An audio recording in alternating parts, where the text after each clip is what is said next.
O livro de Atos. No primeiro vídeo, assistimos Lucas iniciar o livro mostrando-nos como Jesus ressuscitado foi exaltado como o Rei do mundo. Ele prometeu enviar o Espírito Santo como sua própria presença pessoal para capacitar seus seguidores a sair pelo mundo e testemunharem sobre as boas novas do seu reino até o dia da sua volta. E assim começou o movimento em Jerusalém, quando o Espírito veio e formou seguidores de Jesus no novo templo prometido pelos profetas nas Escrituras. Entretanto, isso gerou conflito com os líderes de Jerusalém e levou à perseguição dos cristãos. Contudo, o Espírito transformou isso em algo bom. Na verdade, tornou-se o meio pelo qual as comunidades de Jesus, originalmente judaicas, foram expulsas de Jerusalém para se tornarem um movimento internacional multiétnico. E a primeira igreja desse movimento diversificado de Jesus existia em Antioquia, a maior cidade daquela região do Império. Então, terminamos a história do primeiro vídeo com Barnabé e Paulo servindo na igreja de Antioquia. E o Espírito conduz a igreja a enviá-los em uma jornada missionária, o que começa uma nova seção do livro. As histórias sobre Paulo e os seus colegas de trabalho viajando para cidades diferentes em todo o Império Romano, anunciando as boas novas que Jesus é rei. A primeira missão é no interior, em um lugar chamado de Ásia Menor, localizada onde hoje é a Turquia, e termina com uma reunião importante dos apóstolos de volta a Jerusalém. A segunda missão é pela Ásia Menor e em seguida pela Grécia Antiga. E por fim, a terceira missão é por todo aquele mesmo território, novamente, e isso conclui a viagem de Paulo de volta a Jerusalém. Ao reencontrar todas essas histórias, Lucas destacou um importante número de temas, repetindo-os. Primeiro, é a missão contínua a Israel. Toda vez que Paulo entra em uma nova cidade, ele sempre vai primeiro a uma sinagoga judaica para compartilhar sobre o Rei Jesus que foi ressuscitado e como ele está formando uma nova família multiétnica de Deus. Agora, mais frequentemente, muitas pessoas reconhecem Jesus como o Messias, mas algumas se opõem a Paulo. Às vezes, eles até mesmo o expulsam da cidade como um rebelde perigoso que se opõe à Torá e à tradição judaica. E essa tensão culmina após a primeira viagem, levando a uma reunião importante em Jerusalém. Paulo descobre que há alguns cristãos judeus em Antioquia,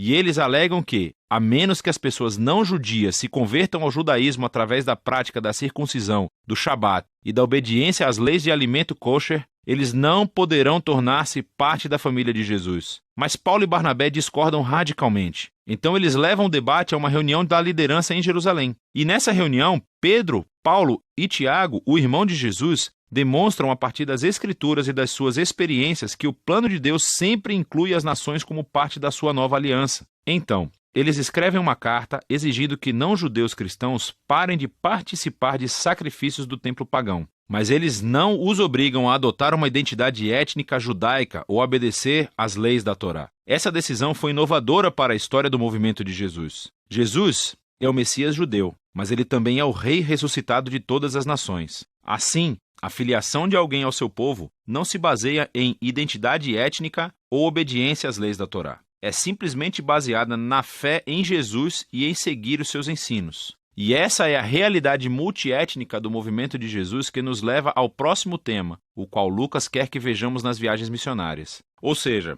o choque de culturas entre os primeiros cristãos e o mundo grego e romano. Lucas registra vários confrontos em Filipos, Atenas e Éfeso. Paulo vai e anuncia Jesus como a revelação do único Deus verdadeiro e como o Rei do mundo, aquele que expõe todos os outros deuses e ídolos como impotentes e inúteis. E a sua mensagem é consideravelmente vista como subversiva ao modo de vida romano e ele é acusado de ser um revolucionário social perigoso. Essas histórias mostram como as comunidades monoteístas e multiétnicas de Jesus não se encaixavam em qualquer caixa cultural conhecida pelo povo romano. O mundo antigo nunca tinha visto nada como eles. E os cristãos estavam levantando mais do que apenas suspeitas. Outro tema que se repete é como Paulo e os cristãos são constantemente acusados de rebelião, até mesmo de traição contra César, o imperador romano. O povo ouviu Paulo corretamente. Ele anunciava que havia um novo rei, Jesus. E o povo também viu corretamente que o modo de vida cristão era um desafio para muitos valores culturais romanos. Mas toda vez que Paulo é preso e interrogado diante dos oficiais romanos, eles não veem qualquer ameaça e o libertam.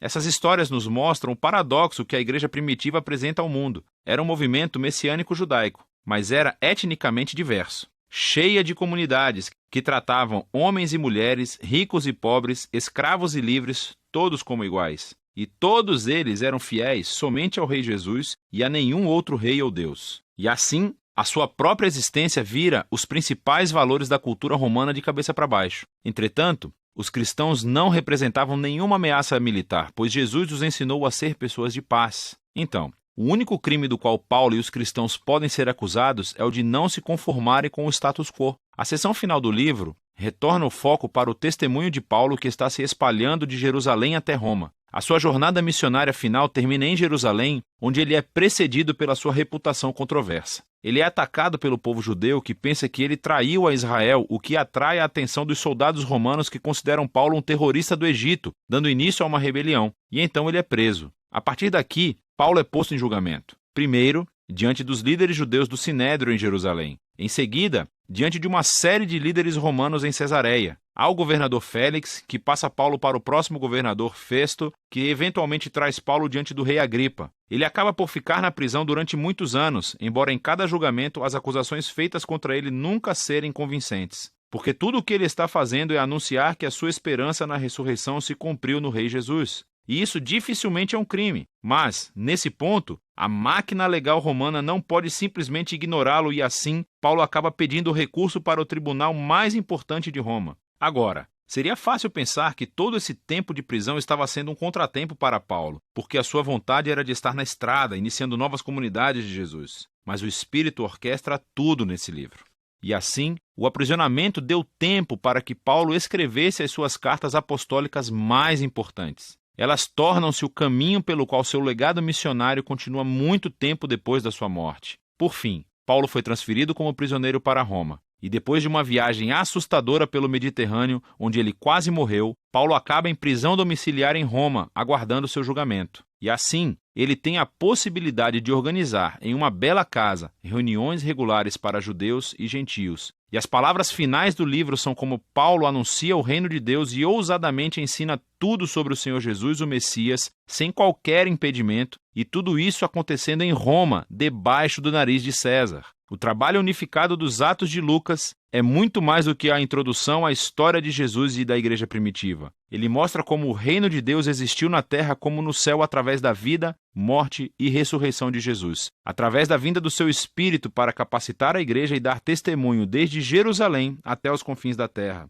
E como Lucas contou a história, ele nos deu exemplos do que é a fidelidade ao Rei Jesus. Exemplos em como compartilhar as boas novas do Rei Jesus que foi ressuscitado com palavras e ações. Significa formar diversas comunidades de Jesus, onde todo e qualquer tipo de pessoas se reúnem, onde são tratadas com igualdade, onde são fiéis ao Rei Jesus e vivem os seus ensinos. E tudo isso é feito confiando no poder e na orientação do Espírito para liderar o caminho a ser seguido. E é disso que trata o livro de Atos.